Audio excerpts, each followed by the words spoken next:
புளி வல்லாரக்கீரை வச்சுருக்கிறேன். இந்த வல்லாரக்கீரை வச்சு நம்ம இந்த வல்லாரக்கீரை 2 முட்டை 3 மிளகா 100 கிராம் வெங்காயம் 9 பல்லு நாட்டு பூண்டு சின்னதாக வந்து புளி வச்சுருக்கிறேன்.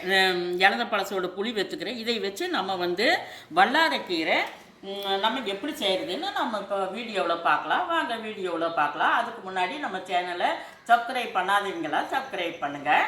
சரி வாங்க வீடியோவில் போகலாம். 1.5 புளி வல்லாரக்கீரை இது வந்து ரொம்ப நல்லது. இது வந்து ஞாபக சக்திக்கு. கடுகு வந்து கடுகு உளுந்த பருப்பு சும்மா கொஞ்சம் ஒரு 1/4 ஸ்பூனு போட்டுக்கலாம். வெட்டி வச்சுருக்கிறேன் வெங்காயத்தை போட்டுக்குவோம். வெங்காயம் பூண்டு மிளகாய் எல்லாத்தையுமே நம்ம வந்து போட்டுக்கலாம். வெங்காயம் இது வந்து இந்த வல்லாரக்கீரை ஞாபக சக்திக்கு ரொம்ப நல்லது.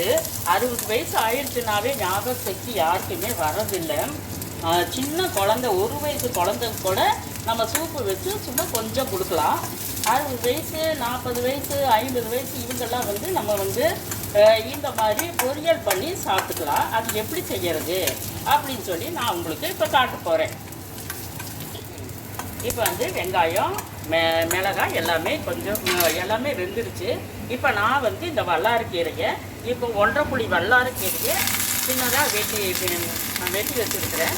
இதை வந்து இதில் சேர்த்துட்டு இப்போ வந்து உப்பு போட்டுடலாம். உப்பு நான் வந்து 1/4 ஸ்பூனுக்கு கொஞ்சம் அதிகமாக உப்பு எடுத்துருக்கிறேன். இப்போ அதையும் சேர்த்து நல்லா தொலாவலாம். இப்போ வந்து நல்லா வெந்துருச்சு. வல்லாரக்கீரை நல்லா வெந்திருக்குது. இப்போ அதோடு சேர்த்து நம்ம வந்து நான் 2 முட்டையை உடச்சி ஊற்றுறேன். 2 முட்டையை நான் இப்படி உடச்சி ஊற்றுறேன்.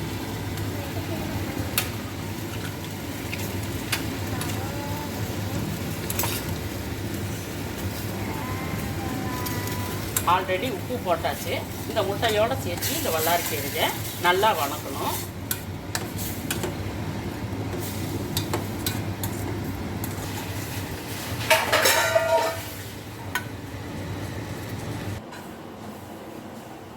இப்போ வல்லாரக்கீரையை நான் சிம்மில் வச்சு நல்லா வணக்கிட்டு இருக்கிறேன். இப்போ வந்து நல்லா வதங்கிடுச்சு. சாப்பிட்ற பதம் வந்துருச்சு. சரி இனி வந்து நம்ம வந்து ஸ்டவ் ஆஃப் பண்ணிடலாம். சாப்பிட்டு காமிக்கிறேன்.